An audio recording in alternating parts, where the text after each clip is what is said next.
In the One Punch Man community, I've recently seen a bit of contention regarding the topic of Flashy Flash versus Bang, and I figured I'd put in my 2 cents. But before I start, I just wanted to say that if you enjoy content such as this, let me know by hitting the like and subscribing so I know that this type of content is well received and I can continue making more. So in this video, we'll be going over and then matching up two of the most powerful S-Class heroes in One Punch Man. First, we have Bang, also known as Silver Fang. He was formerly the third ranked S-Class hero in the Hero Association, being recognized as one of its most powerful heroes, and we'll be putting him up against Flashy Flash. Flashy Flash being the rank 13 S-Class hero and Saitama's self-proclaimed master.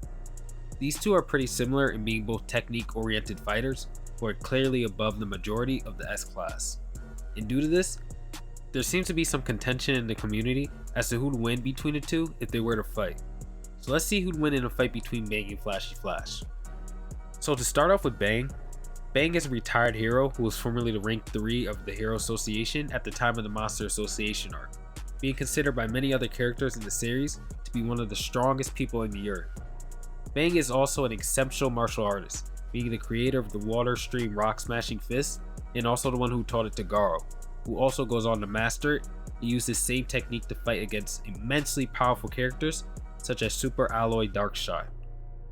Bang's first showing is in his fight against Melzargard, a dragon level threat.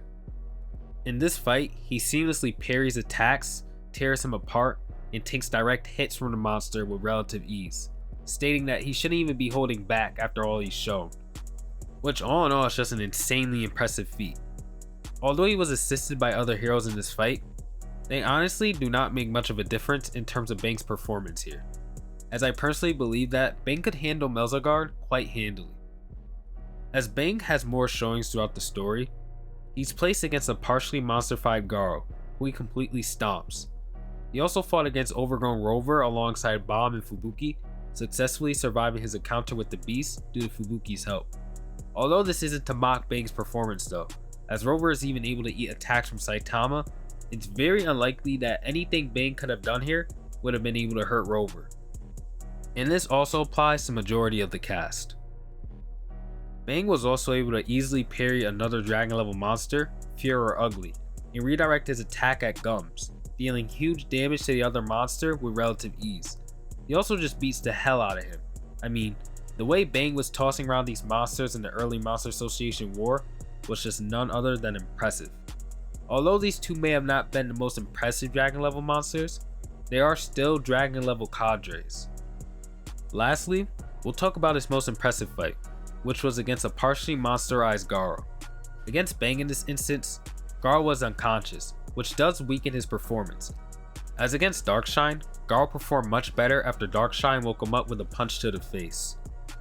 Something to note here is that Bang is keeping up with the Garou who previously defeated Bob, and is using multiple martial arts including the same Water Stream Rock Smashing Fist. As they go back and forth, Bang eventually falls to the unconscious monster Garou, but barely. After Garou defeats Bang, the same Garou that defeated Bang goes on to kick through Fury Vomit Ugly, which indirectly shows us the level of attacks that Bang was able to withstand while fighting Garou. Bang certainly has proven himself to be worthy of the rank he once held in the S-Class hero ranking, easily dismantling some of the most powerful monsters in the series and going on to fight a semi-awakened Garou who was much more powerful than the one who overwhelmed and dismantled someone as powerful as Super Alloy Darkshine. Now let's talk about Flashy Flash. Flashy Flash is the self-proclaimed protagonist of the story and Saitama's master. Despite being as arrogant as he can be sometimes, he's certainly someone who can back it up.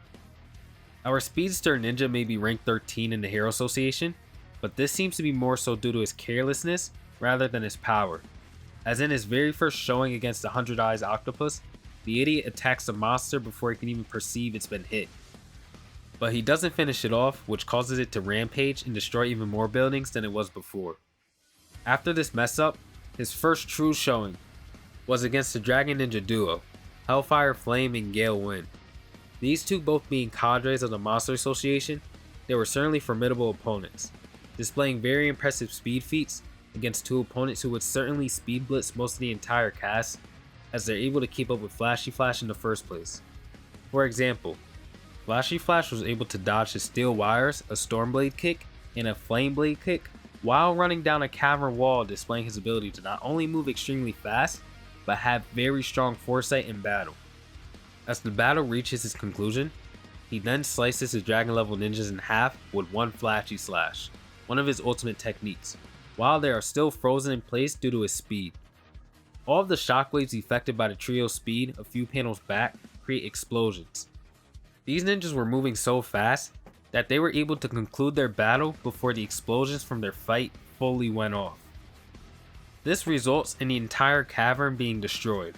The speed of this battle was simply insane, and it's even more insane that Flashy Flash was able to simultaneously one-shot the both of them with an ultimate technique, these two again being dragon level monsters. After Flashy Flash defeats both of these ninjas, he goes on to state that these two would have been very troublesome for the entire S-Class due to their immense speed, which is honestly believable, as most heroes in this series do not have any feats or showings around this speed at this point of the story. Last but certainly not least, is Flashy Flash's last showing against both Platinum S and Garou.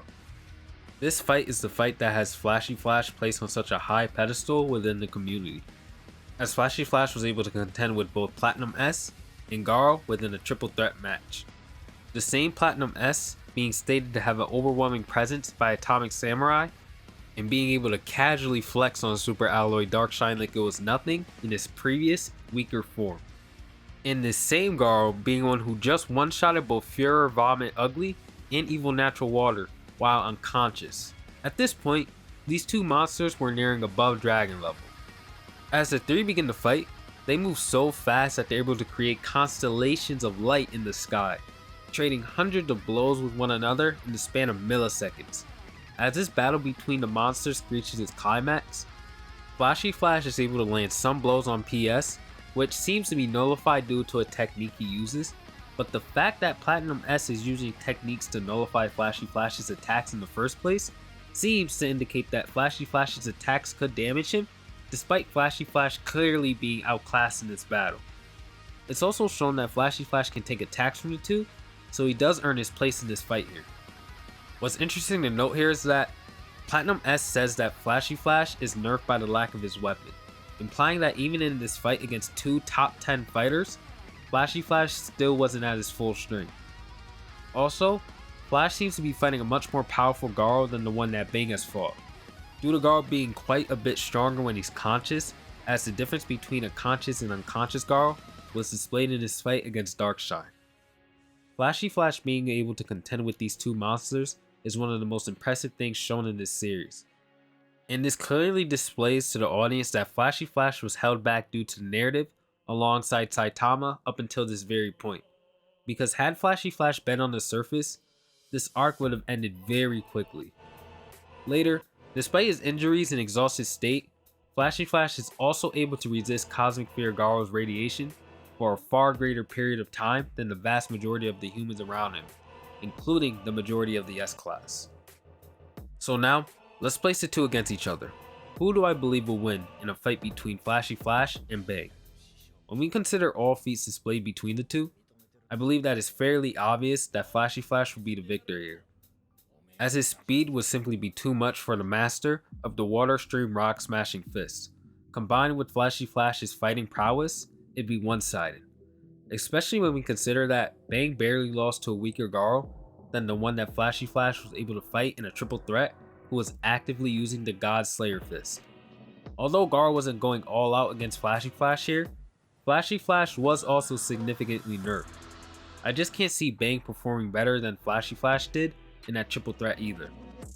If they were to fight, I potentially can see Bang being able to find a way to land blows on Flashy Flash, but that would be most of Bang's battle in the first place. As Bang hasn't shown the speed to keep up with fighters such as Platinum S and a conscious monster Garou, I just believe that Bang doesn't have the same durability that Flashy has. As Fubuki stated that Bang would have most likely been dead had she not saved him from Rover's energy beams, whereas Flashy Flash has taken beatdowns from a Monster Calamity God-slaying Fist Garou and a Platinum S that certainly hits very hard. Flashy Flash, on the other hand, would be able to defeat Bang before Bang is able to figure out how to strike him. I also can't see Flashy Flash having trouble with any of Bang's opponents except for the unconscious monster Garou. As for Overgrown Rover, Rover wouldn't even be able to tag Flash, but I don't think Flash could hurt the monster as of the MA arc. So in my opinion, that'd be a stalemate. But overall, Flashy Flash is just more impressive than Bang, and this was without his weapons.